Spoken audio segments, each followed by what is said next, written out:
Hello. We are back with another One Piece chapter, and there is a break again next week, which I am very sad about. So we've got 4 minutes till the chapter. What am I expecting? So last week, I was dead, okay? So last week I felt horrible. I don't want to get into it, but it's a thing. It's a thing with me. I felt pretty bad, so I was kind of out of it, and I didn't really understand the chapter. That said, I reread the chapter and I still didn't understand what was going on. I still think it was weird.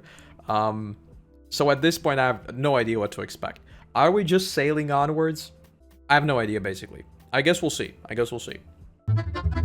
Bad takes aside, it's time to jump into 1058. Let's go. Chapter 1058. New Emperors. Code Geass, it's fire? No, it's not. Alright, so, the cover story. This is still going on. An emotionless excursion. Take me with you, get me out of here. Okay, so they are still basically fighting Big Mom's dudes. Which, by the way, I hope we get some sort of resolution with what happened with them. They just disappeared. Just like Marco, and just like a lot of other characters. That is a take I stand by that I said last time. A lot of characters just disappeared with no follow-up, and I feel like that's a little bit weird for the end of Wano. And oh boy, have I seen a lot of hot takes about the chapter, so I'm not the only one. I think I saw One Piece, the community at its worst, basically. The ship sails away from the land of Wano and onward in the direction the log post points. So we really are just moving on. I'm baby sorry. Y'all put our lives. Oh yeah, right. They jumped off the thing. Great. This is proof that Nami is more powerful than Luffy, right? So with Jinbei, we can just do even more fun shenanigans with the ship, right? In case we need to go around like Roger did the second time, we're just gonna jump straight off Skypiea. It's gonna be great. One Piece Film Red is directed by Goro Taniguchi, the director and writer of Code Geass. I heard a lot of people talking about Film Red and that it's a musical and people are surprised, but I mean, I opened Spotify and there are like 50 tracks from One Piece Film Red. What did people expect? I mean, that's why I want to see it. It's just a lot of good music combined with One Piece, right? I mean, that's why I want to see it. Was that Supreme King Haki? Again, Nami is more powerful than Luffy. Here we go. Stay back, boss. Never confront a raging Nami. So everybody is just happy about the ship just being perfectly fine. Brilliant. Ooh, we have new bounty posters. Alright. Emperor of the Sea, Straw Hat Luffy, leader of the 5,600 Straw Hat Fleet, and his 9 senior officers are wanted for the following bounties. Oh, this about to be good. Ship Doctor, Chopper the Cotton Candy Lover, Pet. 1,000 berries, an increase of 900. Alright, so his bounty basically is 10 times what it was before. I am kind of disappointed by this. You know what I wanted? I wanted Chopper to have 2 different bounties. I wanted everybody to confuse his monster form for a different person. I wanted there to be Cotton Candy Lover Chopper, and I wanted there to be Monster Chopper. And Monster Chopper slapped Queen, right? Monster Chopper is a Giga Chad. He needs a higher bounty. I think that would be really fun. Navigator Cat Burglar Nami. 366 million. Sheesh. They've come a long way, haven't they? 9 digits, how can I collect? She wants to collect her own bounty. Brilliant. Musician, Sulking Brook. 383. I would have expected a bit more, to be honest. I know, like, the bounty numbers are purely trivial. Well, they're not trivial. But, you know what I mean? Like, they don't necessarily mean what we want them to mean in terms of, like, power, relevance, importance, blah, blah, blah. But I would have expected Brook to be a little bit higher, considering all of his feats in, Whole Cake. Shipwright. Cyborg Frankie. Wait, what? Why is his bounty the ship? Brilliant. 394 million. Why is Frankie's bounty higher than Brook's though? Frankie defeated one of the 6. Alright, he did. He did. The dinosaur dude, right. Right. Fair point. Fair point. But at the same time, Brook also 1v1'd Big Mom. So, I mean, he didn't win, but he did. Sniper God Usopp. No more stop the count. 500 million berries. Brilliant.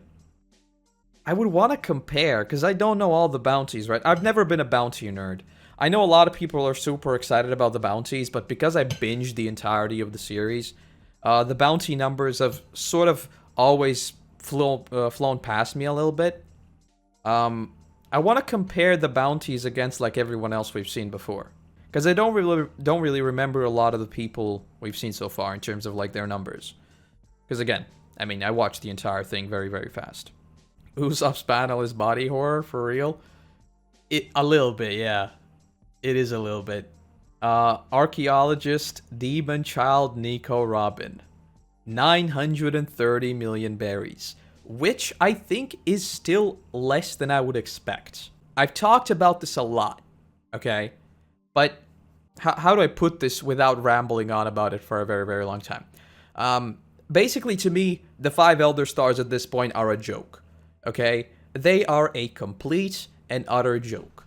When I was watching all the way up to Wano, they always seemed like basically the ones behind everything, right? They were pulling all the strings. But now after Luffy, and after Robin, and after probably a few other things that I just forgotten at this point, why are they not making Robin, like, at this point, even more big of a target than Luffy? Because, like, Luffy alone, okay, he might be able to conquer the Grand Line, right? But Robin is one of the survivors from Ohara. And they literally destroyed an entire island to get rid of it. I mean, if I was in power, I would put her bounty at a ridiculous number. Because, probably want to get rid of her. But okay, fine. Alright. Cook. Black like Sanji. 1 billion berries. And a little bit of change. Oh, he's beneath Zoro. Yes, I like this. Great. I'm already happy. Helmsman, first son of the sea, Jinbei, 1.5 billion berries. Yes, I'm happy about this. I don't care the logic behind it. I don't care. Zoro's better. Okay? Easy. Oh, and it's Zoro's back to Zoro's back to ranking them. Great. Zoro, whenever he gets like a W, like he did in Return to Sabaody, he's just like, yeah, I'm first. No big deal. I'm first. Don't worry about it. Wait a second. I need to let my cat out of the room. Zoro's cool, though. Zoro is better in literally every single way, and I don't care what anybody else thinks. So yeah, I'm back. And, I just want to repeat, in case anybody didn't hear. Zoro is better in every single way. It's just, there's just, like, no contest at all. Okay? Are we on the same page? Is everything working? Sanji slander just gray on this channel as certified as a Sanji fanboy. I'm just spreading the good word of Zoro, okay? Zoro's got only one eye, still better. I mean, Sanji's got 2 eyes, but he just doesn't use the other one, because he's just too edgy. Okay. Captain, Emperor of the Sea, Straw Hat Luffy, 3 billion. So he's still in the cage. I'm hungry. I love that they actually, like, they spell it out in terms of, like, his slurred speech. Who are you calling 4th place? Don't talk to me, don't talk back to me 2nd. Which one was Sanji? He must have been, like, 3rd or 4th, right? Back in Sabaody. Because they returned in the same way they joined Luffy, right? I love Zoro just taking victory laps. I love it. I have a feeling that the next time their bounties get updated, Sanji's gonna be above him again, just to keep the joke alive. Just so they can dunk on each other. Empty Bluffs Island New World. Did you see him? Okay, hopefully we're gonna get an answer as to how a clown is in charge of Mihawk. I'm gonna make a prediction right now, he's not. He's not in charge at all. I sure did. Can't believe I just saw the real thing. That was the world's strongest swordsman. Yikes. Of course, he's crying. Of course, here we go. This is funny, but I don't know why Jinbei is higher than Sanji. Sanji beat Queenlo. I would assume Jinbei is higher because he was a part of Big Mom's crew, right? So it's just his legacy, essentially carrying him. Because, I mean, the dude literally quit one emperor and joined another, right? And, I mean, Jinbei's been around for so much longer, right? Please just spare my miserable life. I'll do anything, I'll lick the mud from your boots. You're the first man to rise to the rank of emperor by saying I'm sorry. Okay, let's talk about Buggy. This is another thing, right, that apparently I have a bad take on, but I still don't like Buggy. I think Buggy is the definition of an overused joke, okay? I'm waiting for the time where Buggy actually becomes powerful, and we have that subversion of expectations where, almost said Sanji, where Buggy actually does something cool. Because, I mean, I saw this coming from a mile away, right? I think everybody knew that Buggy wouldn't be the one in charge of anything. It would just be another gag. And I think at the point where a gag becomes predictable and it becomes the same every single time, it just becomes even more annoying. Okay? And I didn't like Buggy in like, the last arcs. And I still don't think he's particularly funny. And I still don't think he's particularly unique. I want to see something different with him, basically. The whole failing upwards gag, it worked 50 times. I think it's getting old now. Oh, Mr. Three's back under Croccy. Great. So, what is going on with them? Like, what's their deal? Gloom Isle. Oh, this is a flashback. Why does Crocodile have a direct line to Mihawk? They're just like buddies. Buddies behind the scenes. The Navy has this island surrounded at the moment. I need to pick up and move base, as bothersome as it may be. You were known as the Naval Hunter once upon a time. So, has Mihawk never had a crew? I guess that's another one of my theories spoiled. Oh well. In terms of distrust for others, we have at least one thing in common already. So, Buggy was just on his way out. And he was basically saved by them. Brilliant. So wait, hold on. Do we know what's going on with Hancock? This is like all the remaining warlords, right? We know where the rest of them are. I don't think we know what's up with Hancock at the moment, right? And that's one of the warlords we actually care about, because that's a Luffy ally. Really what hero is doing this? It's Crocodile. So, hold on. Okay, I'm gonna read it. I'm gonna read it through, and then I'm gonna start spouting nonsense. So the rumors were true. Crocodile is Chairman Buggy's henchman. Okay, so they already have a misunderstanding, and now he's here to come to rescue us in our hour of need. Okay, before I start reading this, right? What did Crocodile just get buffed? Like, did they just have a major patch? The dudes. I mean, yeah, I guess that makes sense. Because the entire pre-time skip saga was, like, super short in terms of continuity, right? It was only, like, a couple of months. So it's not like Crocky chilling in Impel Down would have actually been that long. And he obviously powered up during the time skip. I guess that makes sense. Because I was just wondering, like, if Luffy beat him, and now the dude's wiping out an entire fleet, he's been buffed big time. It wasn't on purpose, I swear. It's my employees that simply worship me. Oda said he regretted introducing Crocodile so early and having Luffy beat him. I can see that, because Crocky was a super interesting character that I was also surprised to see him taken on, like, fairly early on. But again, with Impel Down, I mean, they just reset the board, right? So, it's pretty, like, in terms of powering up throughout the time skip, it just makes sense. Considering what happened with the rest of the crew, right? They just came back as monsters. What's the deal with that poster? I put you in this coolest spot, Chairman.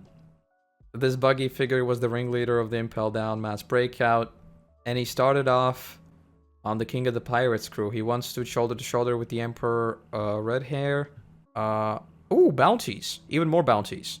Former warlord of the sea, Crocodile. Based on his Logia powers, intelligence, and leadership, 1.96 billion. So he has indeed been powered up big time. Assuming that this is like at least some level of representation when it comes to his power. That's big. That's big. 1.96 billion? Sheesh. Hawkeye's Mihawk, former warlord of the sea, with greater sword skill than even Red Hair the Emperor. As the strongest swordsman in the world, he is worth 3.59 billion. Okay. Okay. Buggy the Genius Gesture, on top of his prior feats, he has the power to command these other two men. So he has... Wait, hold on. So Buggy has a smaller bounty than Mihawk. So Oda didn't want to take the joke that far, I guess. Makes sense, I suppose. But at the same time, if he's commanding dudes with a combined bounty of like 6 billion or whatever, 5 billion, I don't know. Makes sense, I guess. He is a clown at the end of the day, right? Alongside Straw Hat Luffy, he is now an Emperor of the Sea, a figure who possesses clear and present danger throughout the world to the world government. Alright. Alabaster Crocodile is underrated in my opinion. He beat Luffy several times, and even though he lost in the end, that doesn't mean he's weak. Luffy is simply just built different. I mean, yeah.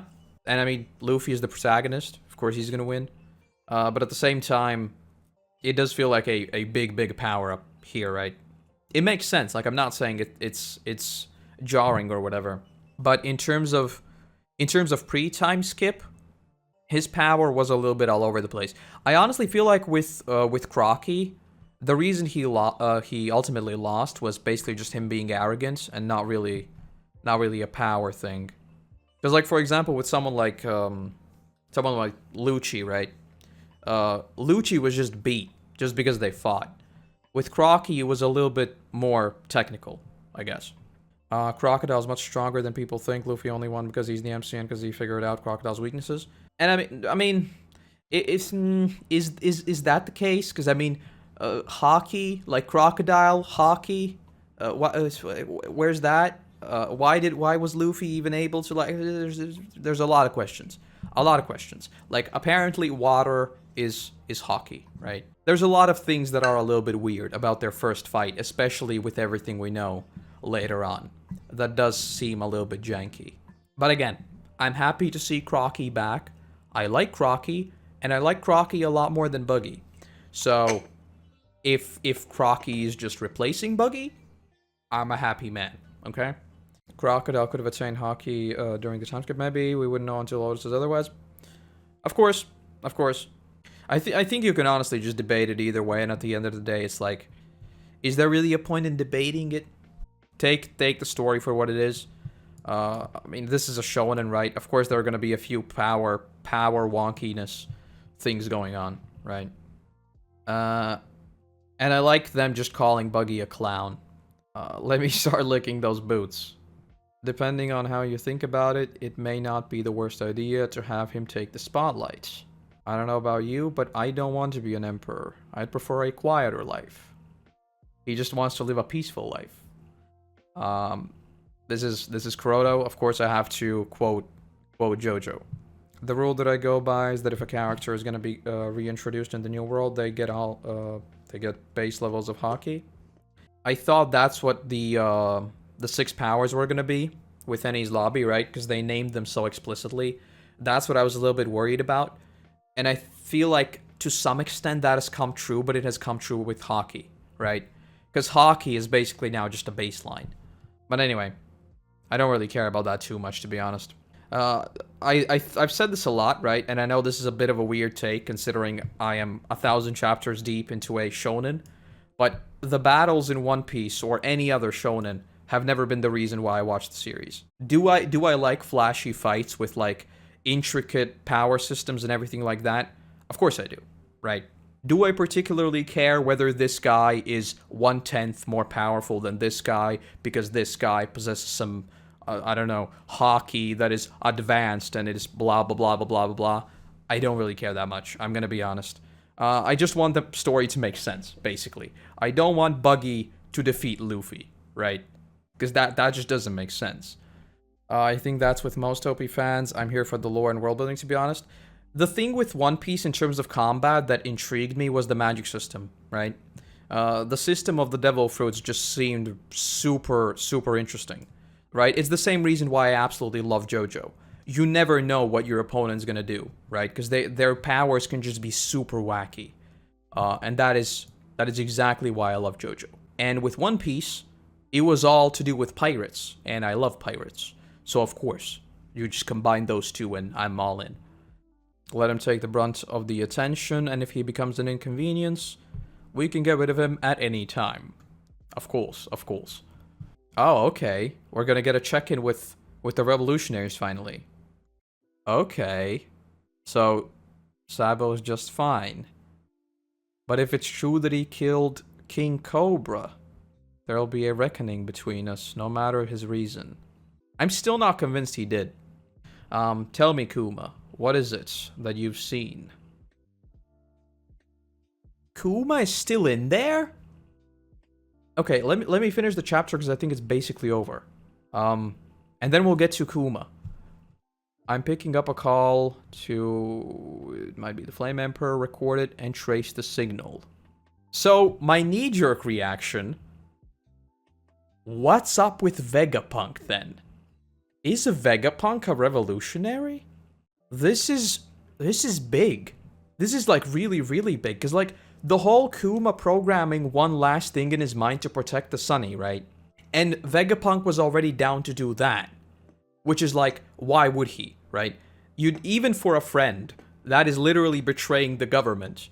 And betraying everybody that you work for. That's huge. Okay, that's like strike number 1. Strike number 2. His memory is apparently not wiped. This is huge. And I mean, Kuma obviously has a lot of intel on everything going on, right? Oh boy. Question is, like, are his memories intact? Or maybe it's, like, a little bit hazy in parts? That's the question.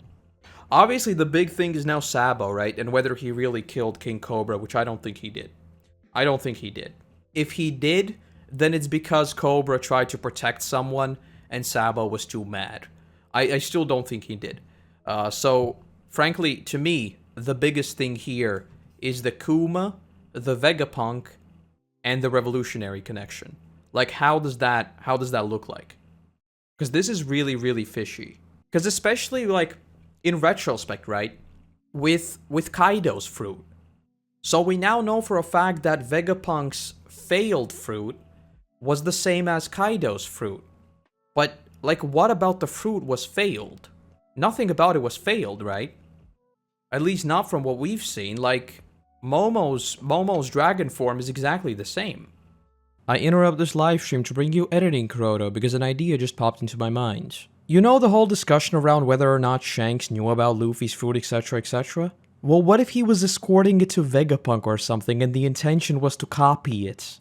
And even if it's not about Luffy's fruit or whatever, there's still the possibility of us having 2 identical fruits and Vegapunk potentially being in cahoots with Dragon about it. Basically, yeah, this chapter is just setting up another huge mystery and I don't even know what to think anymore. And like, with the whole Crocodile, Buggy and Mihawk thing, how's that gonna play into everything? Because they're basically like sort of the wild card at this point, right? They're just putting bounties on Marines. The only thing that I really hope that doesn't happen, I really don't want the bounties to just become look, hey, look at this guy. He's got a 5 billion bounty, therefore he's stronger than this guy who has a 4.5 billion bounty, right? I want the bounties to be sort of representative of not just their power, but more so their importance. And that's exactly why, like I said, with Robin, I would expect it to be higher. This is a really good chapter, though. Like, a really good chapter. I enjoyed it a lot. We didn't get a lot of time with the Straw Hats, but we got a lot of fun time, right? Seeing all the bounties, that's cool. Dunking on Sanji, that's a big win. And Luffy in a cage. I mean, that's great. When have bounties ever just been because of power scaling? I feel like in some cases they have. Especially early on when we saw a big bounty, it was like, oh hey, look how powerful this guy is. Later on, not so much. But early on, very much so. Maybe it's a bad take on my part. I think it would be interesting if the reason Vegapunk considers Momo's fruit a failure is solely because it turns out to be a pink dragon, so it wouldn't be an exact copy of Kaido's fruit. I mean, that would be a weird thing for a scientist to think. Like, there's perfectionism, and then there's caring about a color. A pink dragon can still be awesome, right?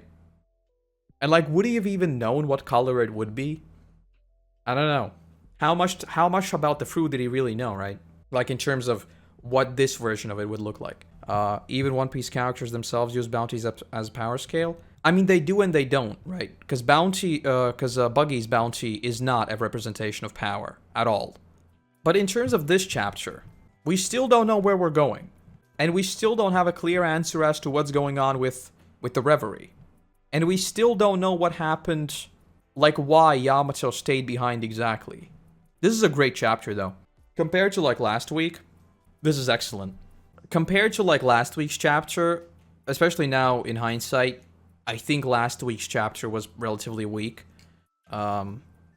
Which is kind of unfortunate, because I was super excited to see the end of Wano. And it just kind of fell flat for me. But in terms of setting up what's coming next, there are a lot of interesting developments happening all at the same time. And the only thing that I fear, right, is that now we are going into the final saga, and a lot of things are being, like, set up that seem very, very big. And I just don't want the final saga to become Wano again, where we have so many things going on, but, like, the things we want to see never get explored fully, and then we're just a little bit sad. Because I'm still so mad that we never got to see, like, more Zoro lore on Wano. Because, like, when we first heard about Wano in Thriller Bark, I was so intrigued. Like, especially with, like, the samurai we fought. That was top tier. We got some of it, and that was honestly one of my favorite parts of the arc. Oh, and another thing that I saw on, I think it was on Reddit. A lot of people said, like, seeing Luffy's and Law's alliance come to an end was, like, super sad. I relate to that, even though their alliance, to me, started, like, 2 months ago. I can't imagine what it's been like reading weekly ever since Punk Hazard. That must be insane. It was sad, though. I absolutely grew to love Law, even though I thought he was very sussy at the start. I think you remember all of my theories. I thought Law was going to be the biggest backstab boy of all backstab boys. I'm convinced that no one of the worst generation will actually be an antagonist for Luffy. I'm 100% certain that all of them will team up at some point. Especially because, like, Bonnie is obviously up to no good in Reverie, which, by the way, we also have no clue what's going on with her. Like, the only dude that we still haven't really heard anything about, unless I'm forgetting something big, is the monk dude, right? The one with wings. So what's he up to? Blackbeard's one of the worst generation. Yes, except Blackbeard. Obviously, except Blackbeard.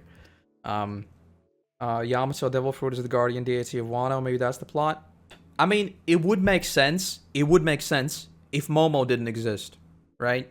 Like, Yamato's character, I thought it was unique enough in terms of powers and in terms of backstory and in terms of links to Ace. And there were so many things pointing to that they would join. They didn't. I found interesting Crocodile referring to Mihawk as Marine Hunter. Yes, thank you for reminding me. I want to talk about that. You're gonna hear about it very soon. I think in the Zoe video. So up to this point, my theory, which I think is wrong, my theory was that Mihawk is immortal, okay? I thought that somebody with Lost Fruit made Mihawk immortal, and that's why he's basically a vampire, right? So my theory was that he became a warlord because he once had a crew, and now his crew is dead, okay? Clearly that's not the case, or at least not by the looks of it. So maybe he became a warlord because he was basically a bounty hunter for pirates, or a mercenary, I guess. So if a pirate wanted somebody gone, they just sent Mihawk after them. Maybe? I mean, that kind of makes sense. It's kind of surprising that we haven't really seen anything like that before. Maybe that's his deal? Because I would assume Crocodile knows more about Mihawk than we do, right? But yeah, I started a tradition. Last week. I started to rate the chapters. So, this chapter's rating. Okay. A ton of fun. Again, we dunked on Sanji, that's a big win always. We dunked on Buggy, that's a big win always. So that's like 2 grades up. We got to see Bounties, great. Nami bonked Luffy over the head, that's pretty cool. Luffy got more hurt than in any of his fights on his own ship against his own friend, that's another big win. So this chapter gets a solid And we got to see more Mihawk than we have in the entire series. This chapter gets a solid 8 out of 10. Very good. Want to know more. That's the IGN review of this chapter. Alright, so let me go over my expectations for the next chapter, and I suppose I'll call it a day. And I'll cut this together and throw it up on the other channel. Maybe we're gonna get one more chapter of lore dumps, and how long does it typically take for them to go between islands? I would assume it's a couple chapters, right? Maybe we'll get like 1 or 2 more chapters of just lore going on around the world, and then we get to see where we actually, what's our next destination? Maybe? When are we going to have a check-in with Blackbeard? That's one thing I really want to see, especially like, he literally said something along the lines of, oh hey, we can't let them have all the fun or whatever, and he never elaborated and just left. So, I want to see what he's up to. What's up with Moria? What's up with Blackbeard stealing even more fruits? Basically, I just want to see Blackbeard. I guess that's all I'm saying. Are we going to see him? Probably not. Aside from that, I guess that's it for me. I'm not going to ramble on anymore. Bye-bye.